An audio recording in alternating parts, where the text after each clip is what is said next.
Bienvenidos a una nueva sesión de modelado de sistemas. El día de hoy iniciaremos una nueva unidad. Es elementos de modelado. El primer punto de esta unidad es modelado de sistemas. Vamos a abordar lo que es sistemas eléctricos, sistemas mecánicos, sistemas térmicos, sistemas hidráulicos y en este caso de caudal y de nivel. Continuando con esto, pues primero hay que saber cuáles son los componentes que definen a un sistema, en este caso mecatrónico. Un sistema mecatrónico es aquel sistema que tiene una parte mecánica y una parte eléctrica. Pero generalmente un sistema mecatrónico es algo más, ¿sí? No solamente con que tenga un relevador, por ejemplo, el relevador con una carga eléctrica, este hace que se abra y se cierre un switch, ¿sí? Tiene una parte eléctrica y una parte mecánica, pero no lo podemos ver como un sistema mecatrónico. ¿Por qué? Porque un sistema mecatrónico, como lo dice la definición, un sistema es un conjunto de elementos que interactúan entre sí para lograr un fin. En este caso, un conjunto de elementos eléctricos y mecánicos. Aquí, dentro de un sistema mecatrónico, existen 5 subsistemas. El primero es el mecánico. El segundo es el subsistema eléctrico y electrónico. El tercero es el de percepción. Cuarto, el subsistema de comunicación. Y por último, el subsistema de control. ¿A qué se refiere cada uno de ellos? Bueno, el sistema mecánico. El sistema mecánico se refiere a toda la mecánica de un sistema. Es decir, si nosotros tenemos un cilindro o pistón asociado con lo que es una rueda y que por medio de una varilla un tipo de movimiento se transforme, por ejemplo, un movimiento lineal, se transforme en un movimiento angular o de un movimiento lineal, este también repercuta sobre otro elemento y tengamos nuevamente otro movimiento lineal o otro movimiento angular, ¿sí? Aquí entran los engranes, entran las poleas, entran los sistemas articulados, los no articulados, entre otros, ¿sí? Otro tipo de sistemas, o el subsistema eléctrico o electrónico. Pues el sistema eléctrico, como su nombre lo dice, son todos aquellos componentes eléctricos que en realidad están asociados a voltajes, corrientes, en circuitos tipo resistivos, inductivos o capacitivos en su configuración serie, paralelo o mixta. También la parte electrónica, cuando nosotros agregamos otros dispositivos como los amplificadores operacionales, como los diodos u otros elementos de esta índole, podemos trabajar con estos subsistemas. El sistema eléctrico, pues, que tiene como una entrada una señal eléctrica y una salida también una señal eléctrica, o puede ser electrónica.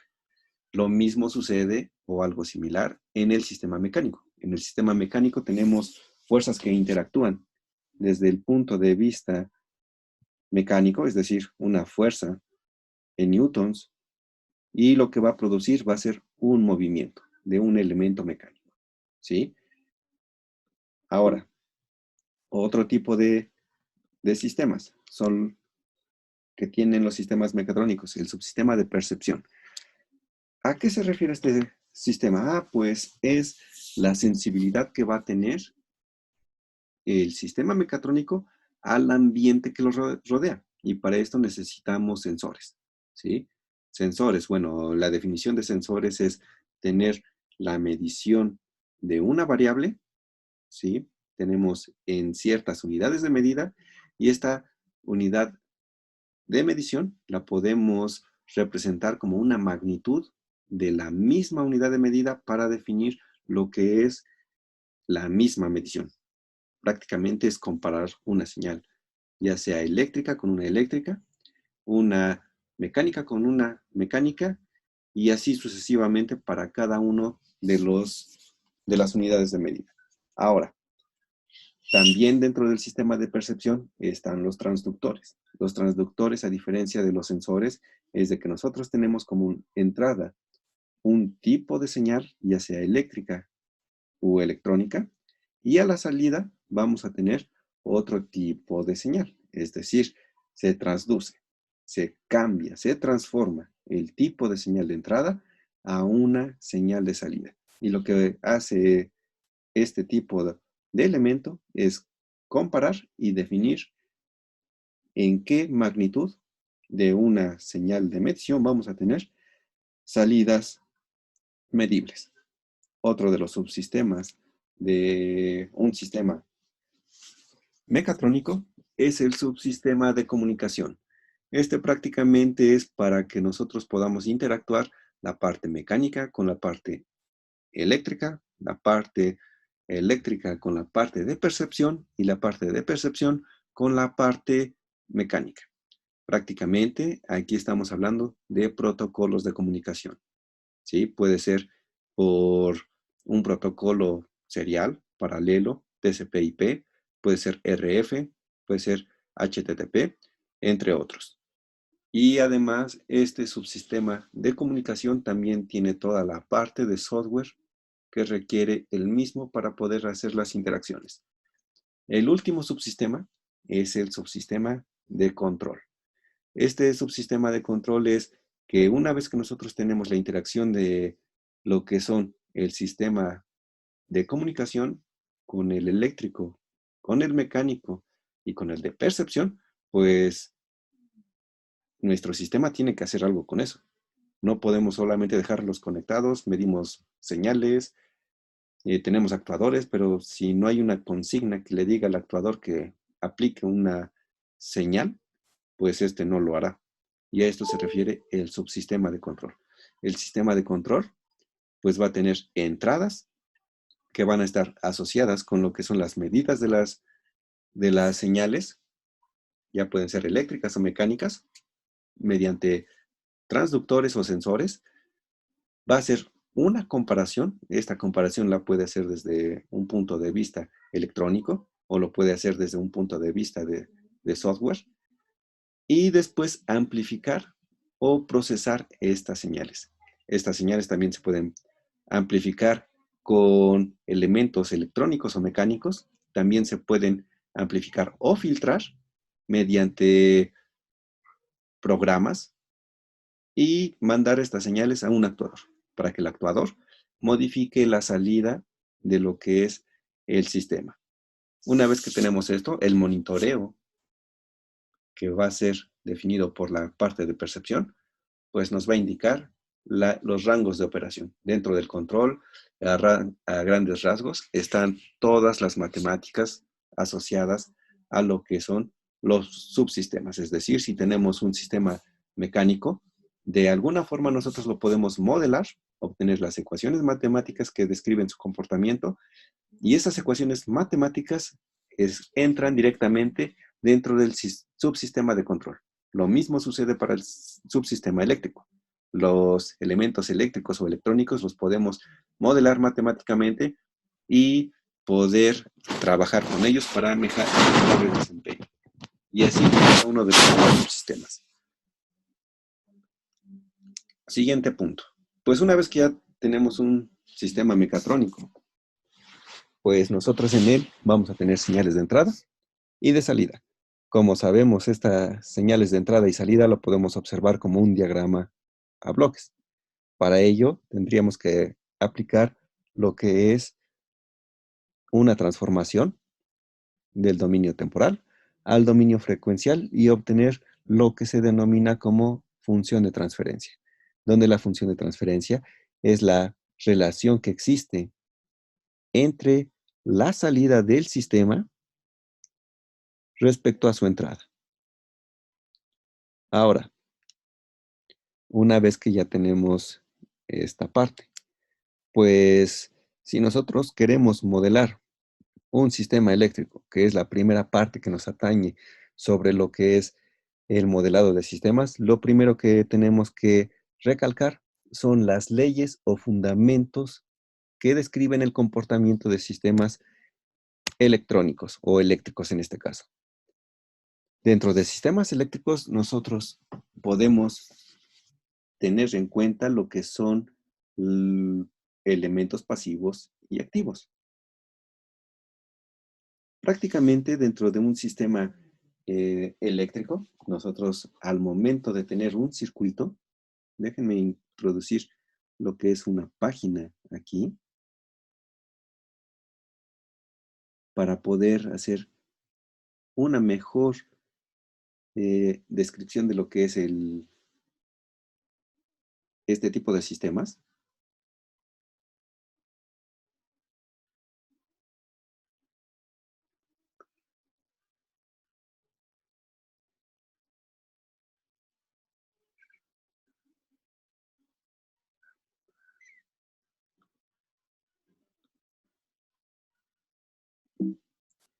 Bueno, prácticamente para este tipo de sistemas eléctricos. Lo que nosotros vamos a tener es que si nosotros definimos una fuente de alimentación con un interruptor que va a estar switcheando para abrir y cerrar el circuito eléctrico, al momento de que nosotros cerremos el circuito, es decir,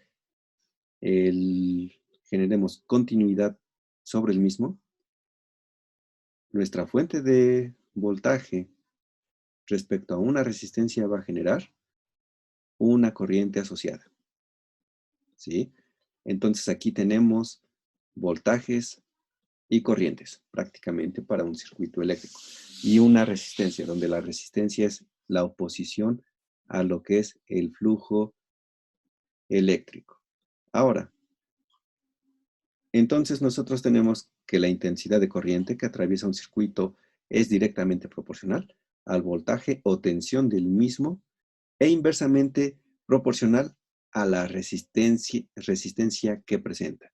En otras palabras, nosotros tenemos descrito ahí lo que es la ley de Ohm, donde la ley de Ohm nos dice que el voltaje es directamente proporcional a la resistencia por la corriente, ¿sí? Y de aquí sus variantes, es decir, con un simple despeje podemos obtener lo que es la corriente, donde la corriente sería el voltaje sobre la resistencia, o la resistencia sería equivalente a tener el voltaje sobre la intensidad de corriente. Una vez que ya tenemos este primer elemento que es la ley de Ohm, nosotros tenemos más elementos para poder obtener ecuaciones que describen el comportamiento de un circuito. Otra de estas ecuaciones es la ley de voltajes de Kirchhoff, que dice que la suma algebraica de las caídas de voltajes en un circuito en lazo cerrado o en malla cerrada debe ser equivalente a cero. Es decir, si nosotros tenemos un circuito de este estilo, tenemos solamente una malla, al conectar un voltaje, nosotros sabemos que aquí hay una resistencia y por ley de Ohm, cuando conectamos la resistencia sobre este voltaje se produce una intensidad de corriente. La ley de voltajes de Kirchhoff nos dice que la suma de voltajes, es decir, el voltaje que tenemos de la fuente,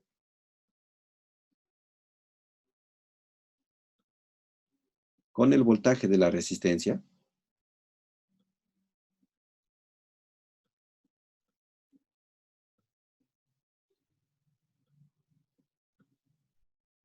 debe ser equivalente a cero, ¿sí? Dado caso de que nosotros tuviéramos otra malla,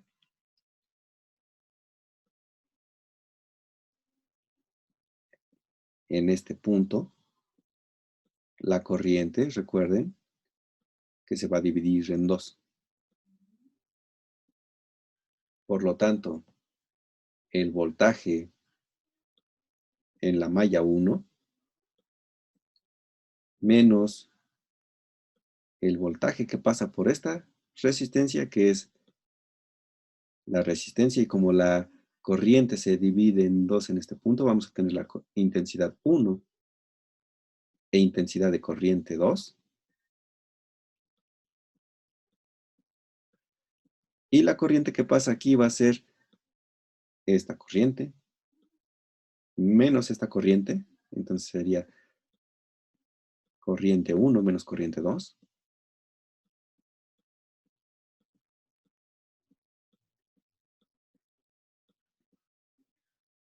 Igual con 0.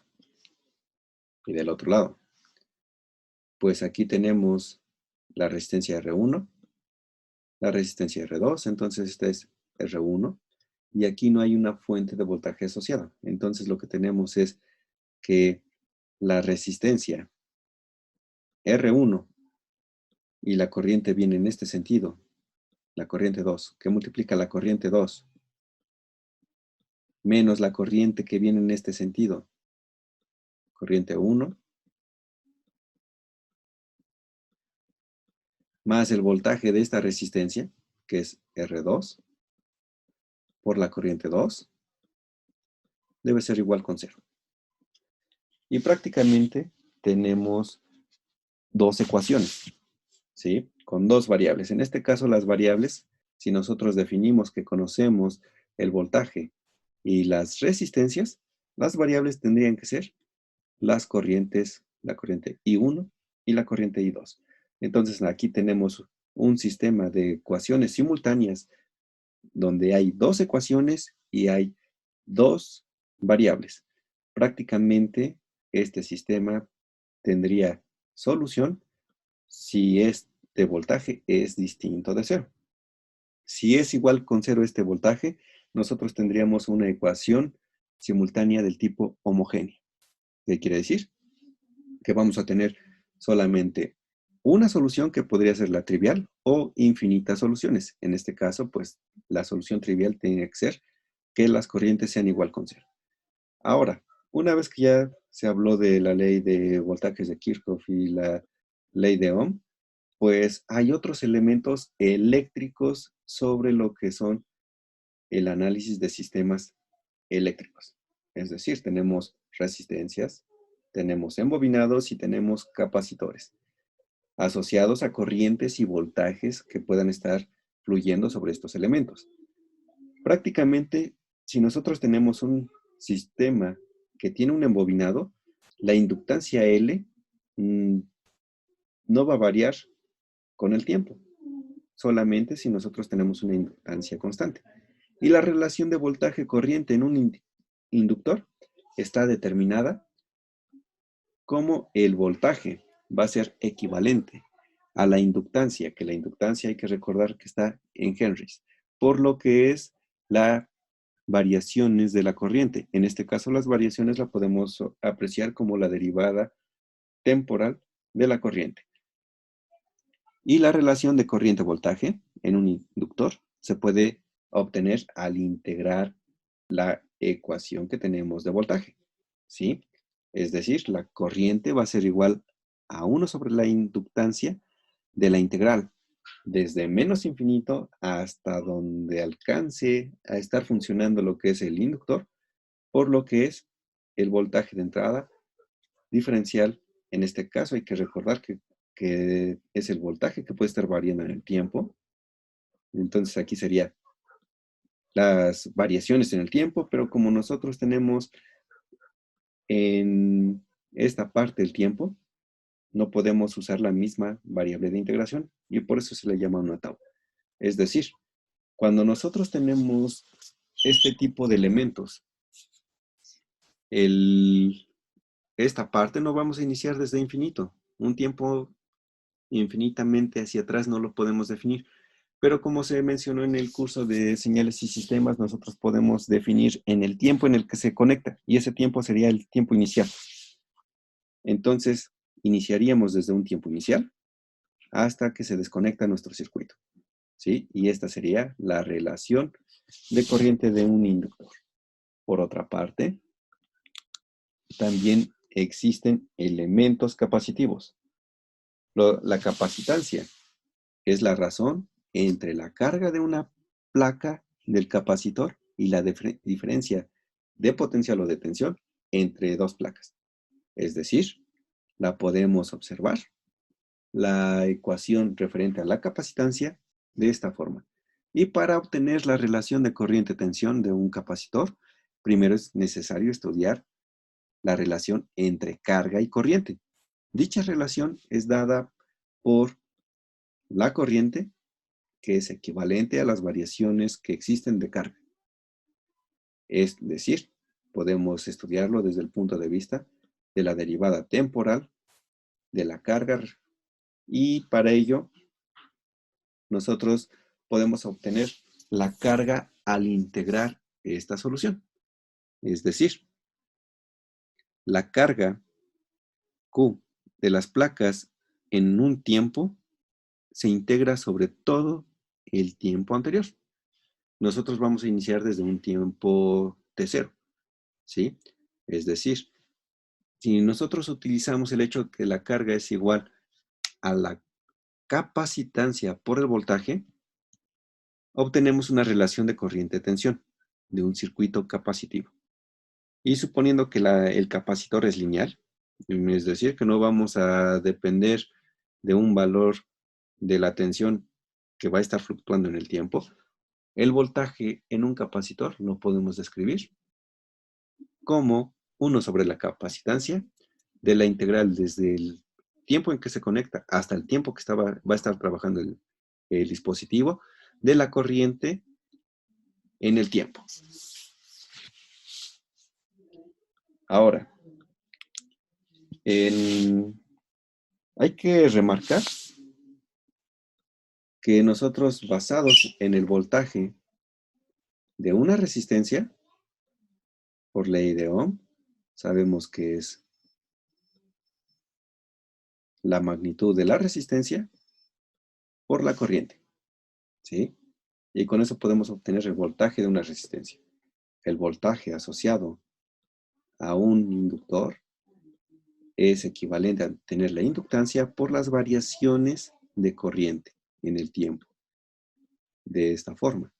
Y por último, el voltaje en un capacitor es asociado directamente a 1 sobre la capacitancia de la integral desde el tiempo inicial, que por lo regular se le llama 0,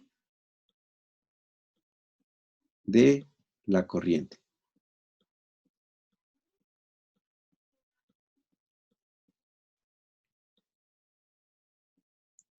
Ahora, pues nosotros en cursos anteriores hemos trabajado con algunas transformaciones en el análisis de la frecuencia. Es decir, cuando nosotros tenemos circuitos resistivos, capacitivos e inductivos, no tiene mucho sentido trabajarlos desde el punto de vista de corriente continua, ¿sí? Es decir, hablando de corriente continua, de que solamente tengamos una entrada constante. Esto tiene más sentido cuando nosotros estamos trabajando con señales que están variando respecto al tiempo. Puede ser una señal senoidal, puede ser una señal cuadrada, diente de sierra, entre otras. Cuando tenemos esos efectos hay que recordar qué es lo que hace un capacitor. Un capacitor, si nosotros lo tenemos conectado, este va a estar teniendo un voltaje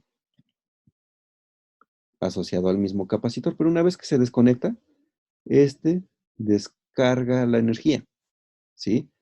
Mientras tanto, un inductor almacena energía. Es como un elemento de almacenaje, pero en elementos del tiempo muy, muy pequeños.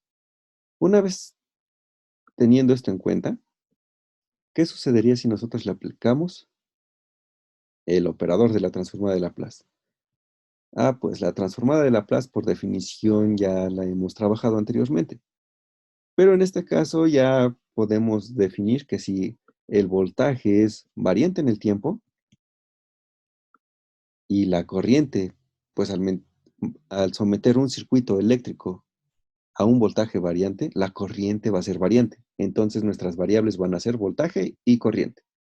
¿Qué va a implicar esto? Pues la implicación directa va a ser que vamos a tener un voltaje al aplicar la transformada de Laplace, un voltaje en el dominio de la frecuencia, las constantes dentro de la transformada de Laplace, recordando que la transformada de Laplace es un operador lineal, salen de la transformación y se le aplica la transformada, en este caso, a la variable de la corriente. ¿No? Algo similar sucede con lo que es el voltaje de un embobinado. El voltaje de un embobinado, donde el voltaje es variante en el tiempo, entonces el voltaje en el dominio de la frecuencia S es equivalente a L, donde L va a ser constante, y la transformada de Laplace de una derivada es ES por la corriente,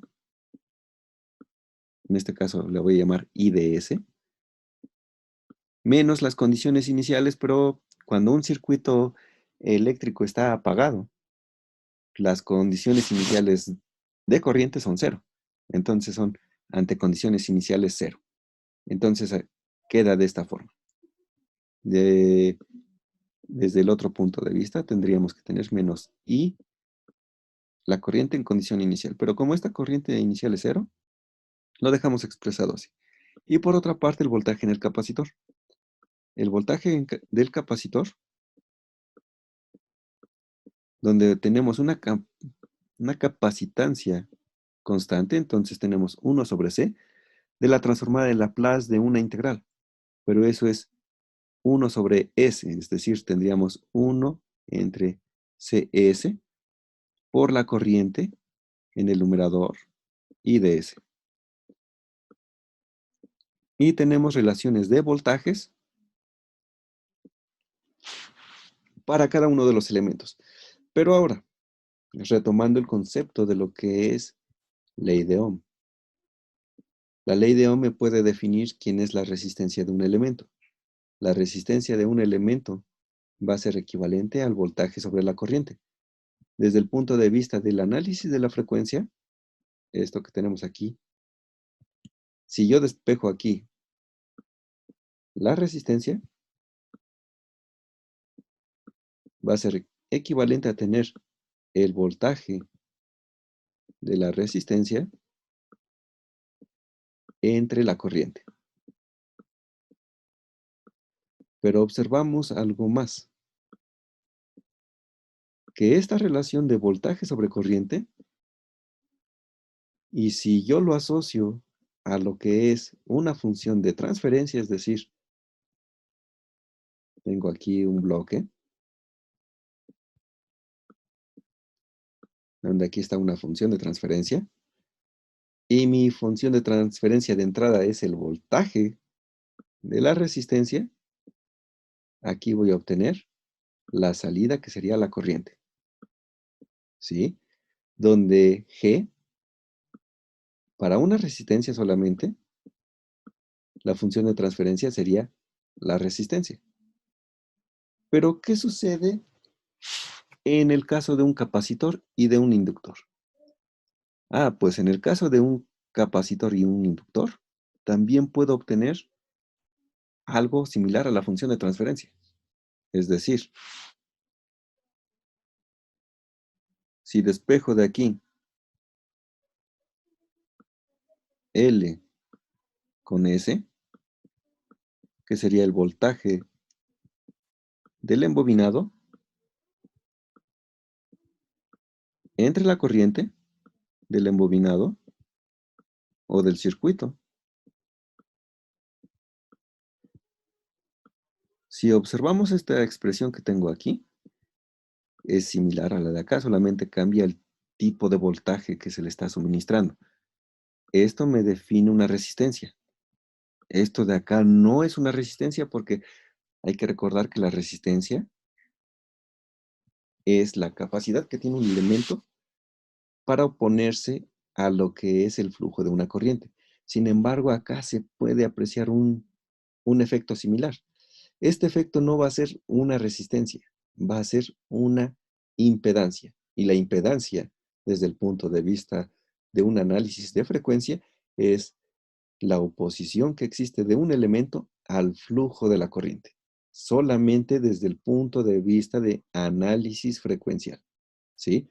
Entonces aquí ya tenemos algo también asociado a lo que es la relación de una función de transferencia. Es decir, tengo una entrada que es el voltaje y una salida que es la corriente. Por lo tanto, pues ya puedo empezar a trabajar con estos elementos y decir que para el capacitor, que es el voltaje de la capacitancia, lo voy a poner en esta parte,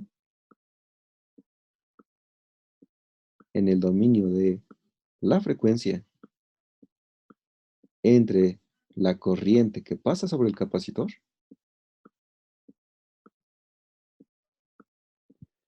pues debe ser equivalente a tener 1 sobre CS. ¿Sí? Ahora, desde el punto de vista de capacitancias, la perdón, permítanme corregir, desde el punto de vista de impedancias, una impedancia resistiva va a estar definida por el voltaje entre la corriente, desde el punto de vista de la transformada de Laplace. Pero esto es equivalente a tener una resistencia, una capacitancia inductiva, al igual que la resistiva es la relación que sí existe del voltaje entre la corriente, pero en este caso es L, que es la magnitud del capacitor, del embobinado, o inductancia, por la variable compleja S. Y la inductancia de un capacitor es inversamente proporcional a la capacitancia con S, de esta forma. Una vez que tenemos en cuenta estos elementos, podemos pasar a lo que es la tabla de relaciones de impedancias para un capacitor, una resistencia y un inductor. Entonces, lo que les comentaba hace un momento, para un capacitor tenemos esta relación de voltaje, tenemos esta relación de corriente, tenemos una relación de voltaje con carga y tenemos su impedancia. La admitancia es el inverso de la impedancia. Entonces también lo podemos poner. Para lo que es una resistencia, voltaje de una resistencia por ley de Ohm tenemos esto, su corriente, su relación de voltaje respecto a carga, que sería esto, su impedancia y su admitancia. Para un inductor tenemos relación de voltaje-corriente, relación de corriente-voltaje, de voltaje-carga, de impedancia y admitancia. Ahora, una vez que ya vimos estos conceptos y las relaciones que van a definir las características de un capacitor, de un resistor y de un inductor, ahora podemos hacer un primer ejercicio. El ejercicio es obtener las ecuaciones dinámicas del siguiente circuito RLC tipo serie. Ahora, el circuito RLC tenemos un voltaje de entrada, tenemos nuestros elementos eléctricos, la resistencia, el embobinado y el capacitor, y cuando conectamos estos elementos con la fuente de voltaje se produce una corriente. Lo primero que vamos a hacer es aplicar la ley de voltajes de Kirchhoff. Y nos dice que el voltaje de entrada, que es V, va a ser, bueno, la suma de todos los voltajes que tenemos, el voltaje de entrada, menos el voltaje de la resistencia por las caídas de tensión que existen, menos el voltaje del embobinado, menos el voltaje del capacitor, son igual con cero. Una vez que tenemos esto, sabemos cuáles son las relaciones de lo que es cada uno de estos voltajes. Es decir, aplicando la tabla que les acabo de mostrar, esta de aquí, sabemos directamente que el voltaje de una resistencia es igual a R por la corriente. El voltaje de un embobinado es equivalente a tener L por lo que es la derivada de la corriente. Bueno, le voy a poner I'.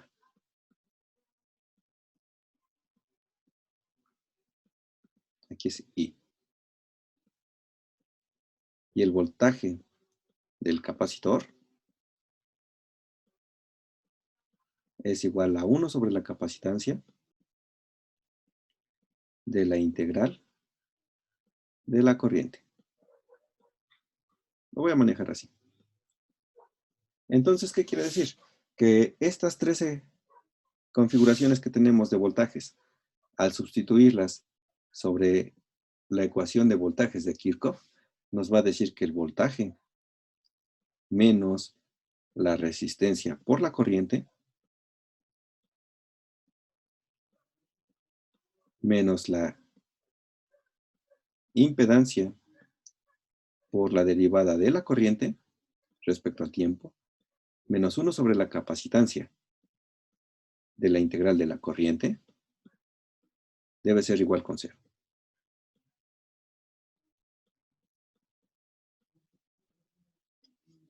Y esto genera una ecuación diferencial, donde tenemos, de hecho, no es una ecuación diferencial, es una ecuación íntegro diferencial. Pero ahora, ¿qué sucede si a esta ecuación diferencial tenemos una fuente analógica o una fuente que esté variando en el tiempo? Pues que nosotros le podemos aplicar lo que es el concepto de impedancias, ¿sí? El concepto de impedancias prácticamente nos va a decir que si nosotros tenemos este circuito RLC, a esta resistencia, pues la voy a ver como una impedancia. A esta embobinado también como una impedancia. Y este capacitor de la misma forma como una impedancia. Y lo que puedo tener entonces es una fuente de voltaje asociada a impedancias. Pero hay algo que tenemos de más. Esta sería la impedancia resistiva. Esta es la impedancia inductiva. Y tenemos la impedancia capacitiva. Y nuestra fuente de voltaje. Ahora, una vez que tenemos esto, sabemos que esto, que es una impedancia, como son impedancias, y la impedancia es la relación que existe de un circuito eléctrico para la oposición de una corriente, ¿sí? Entonces, o de una carga más bien. Entonces, como esta es una impedancia, esta es una impedancia y esta es una impedancia, las impedancias en serie, al igual que las resistencias en serie, se suman directamente. Y tendríamos que la impedancia en la resistencia más la impedancia en el embobinado más la impedancia en el capacitor van a generar una impedancia total. Y esa impedancia total va a ser esta reducción, ¿sí? Pero ya sabemos las características de cada una de las impedancias. Es decir, yo sé que la impedancia de una resistencia es prácticamente tener la resistencia en su magnitud. La impedancia en un embobinado es la magnitud del embobinado o la que multiplica a la variable compleja S. Y la impedancia de un capacitor es 1 entre CS, ¿sí? Pero ahora otra cosa. Si a este circuito lo estoy manejando como un circuito equivalente, donde tengo ya mi impedancia total y mi fuente de voltaje,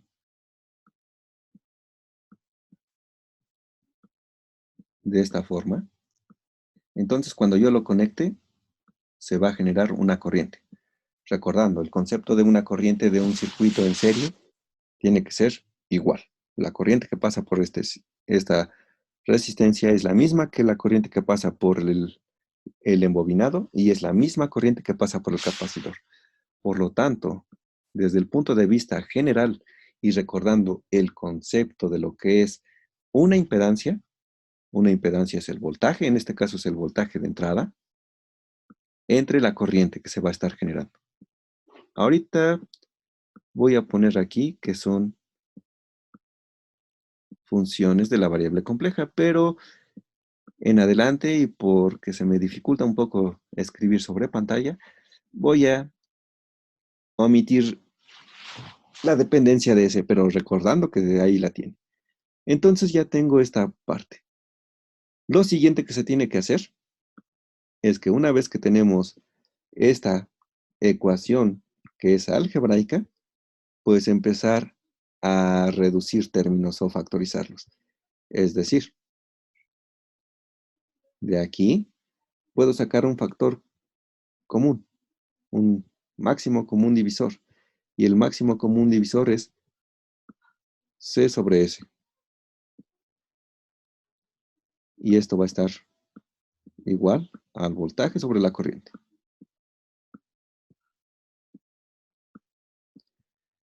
Entonces vamos a tener aquí RCS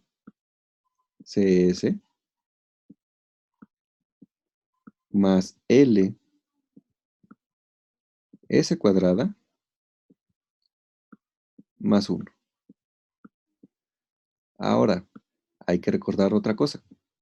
Nosotros aquí estamos suponiendo que el voltaje de entrada lo conocemos y que vamos a conocer también el valor nominal de la resistencia, de la impedancia y de la capacitancia. Por lo tanto, nuestro objetivo sería encontrar la corriente que pasa sobre este circuito, ¿sí? Pero la corriente ya la tengo aquí, dentro de la impedancia total. Por lo tanto, la corriente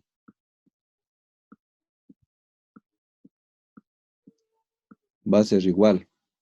Si despejo la corriente que aquí está dividiendo, va a pasar multiplicando a todo este término.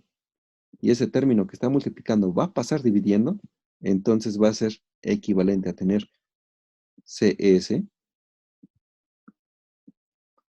entre, voy a acomodarlos desde el orden superior, que es S cuadrada, más RCS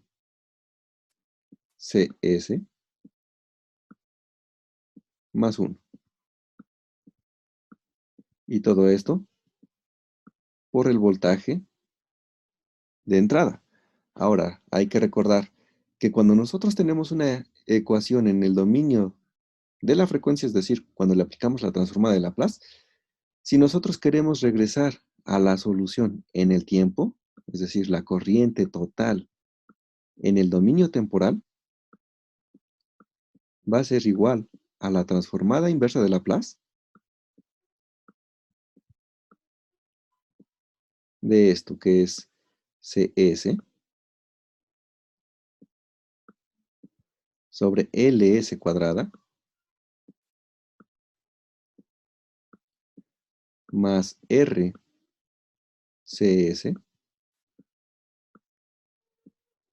más 1 por el voltaje. Y dependiendo de la señal de voltaje voy a encontrar la transformada de Laplace inversa asociada a esto. O por otra parte puedo aplicar la propiedad de convolución, donde voy a tener la transformada inversa de esto con la transformada inversa de esto y aplicar la integral de convolución y encontrar la corriente. Ahorita tal vez se escucha un poco complicado, pero hasta aquí llegaría lo que es el modelo de lo que es un circuito eléctrico RLC tipo serie desde el punto de vista de impedancias. Más sin embargo, nosotros estábamos trabajando con otro concepto y lo voy a volver a retomar, que prácticamente es el trabajar con las ecuaciones que describimos aquí, ¿sí? Ahora, ¿estas ecuaciones qué quiere decir? Bueno, tengo una ecuación íntegro diferencial. ¿Qué sucede si a toda esta ecuación íntegro diferencial, que también define el modelo matemático de un circuito RLC serie, una de dos? ¿Qué sucede si derivo todo esto respecto al tiempo? Ah, pues la derivada con la integral, como son operadores inversos, se van a eliminar. Y posteriormente, ¿qué sucede si le aplico la transformada de Laplace? Bueno, le voy a aplicar la transformada de Laplace a este elemento. Y vamos a tener que el voltaje, que es una función, menos R por la corriente, que también depende de la variable compleja S, menos L por la derivada de la corriente, entonces tenemos LS por la corriente, pero sabemos que las condiciones iniciales son cero, entonces nos queda eso, menos 1 entre C por la transformada de Laplace de lo que es una integral. Entonces tenemos 1 entre CS por la corriente igual con 0. Nuevamente, todos estos elementos que están restando a la ecuación desde el lado izquierdo las despejo al lado derecho sumando y tendríamos que el voltaje es igual con esto. Si se dan cuenta, puedo factorizar las corrientes. Si factorizo las corrientes, entonces tendría que esto es igual a la resistencia más LS más 1 entre CS por la corriente. Despejo lo que es aquí la corriente porque yo si conozco el voltaje, conozco los elementos resistivos, los inductivos y los capacitivos, tendríamos entonces que la corriente I sería igual con el voltaje VDS entre R más LS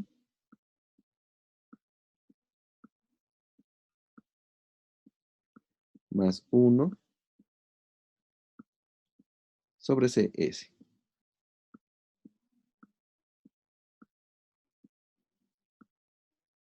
De esta forma.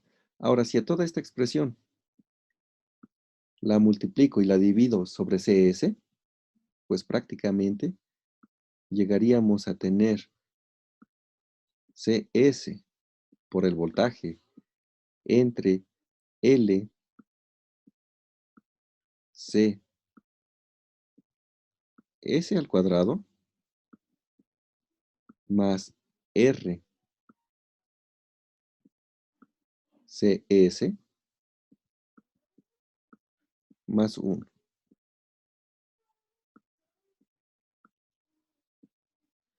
Y llegamos precisamente a la misma expresión que desde el punto de vista de impedancias. Entonces, nosotros ya tenemos dos formas de obtener el modelo matemático de un circuito RLC serie. Ahora, una vez que ya quedó claro este concepto, y espero que con este ejemplo quede claro, porque pues hacer más circuitos RLC serie, pues no tiene gran chiste. Entonces, una vez que ya comprendemos este concepto, el siguiente concepto es aplicarlo sobre un circuito RLC paralelo. Entonces, para ello,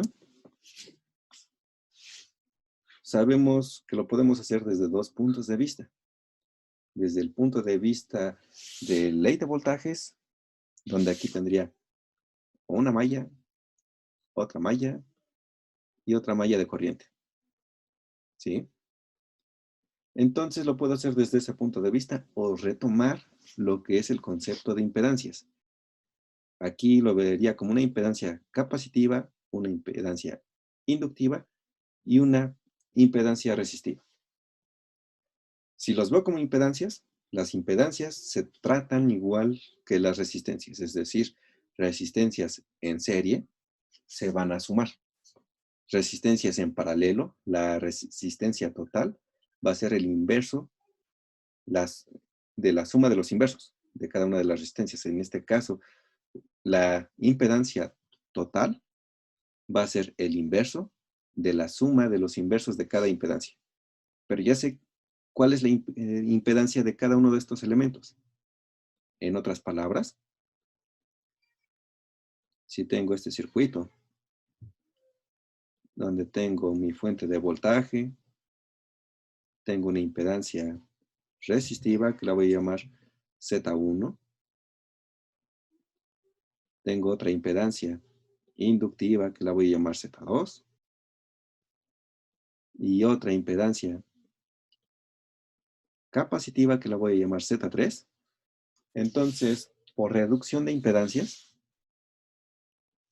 estas tres impedancias las reduzco a una impedancia total.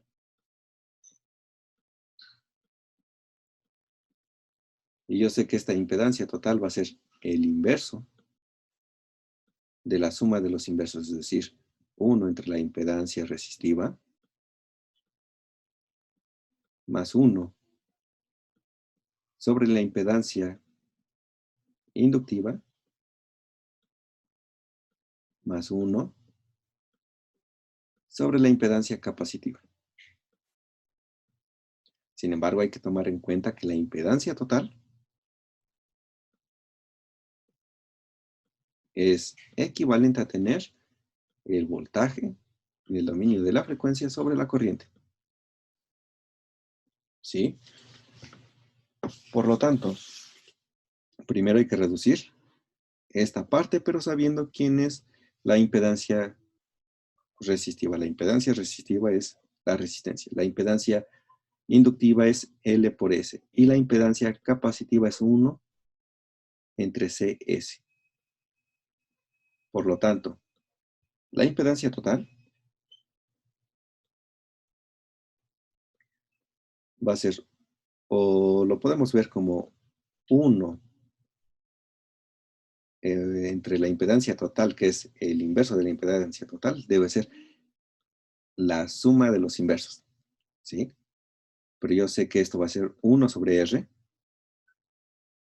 más 1 entre LS más 1 entre 1 sobre CS, ¿sí?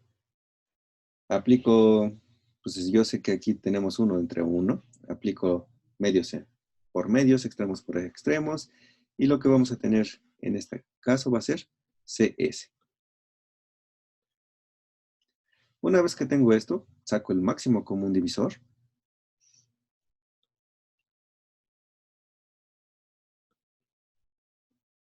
donde el máximo común divisor va a ser RLS. Entonces, para el primer término, solamente me hace falta una LS. Para el segundo término me hace falta una R.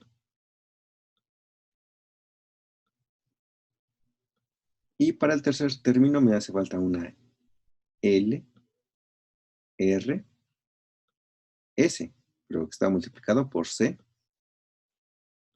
S cuadrado. ¿Sí? Pero ahora hay que recordar, lo que yo quiero es obtener la corriente. La corriente, para este caso, si la despejo, va a ser equivalente a tener al voltaje sobre lo que es la impedancia. total.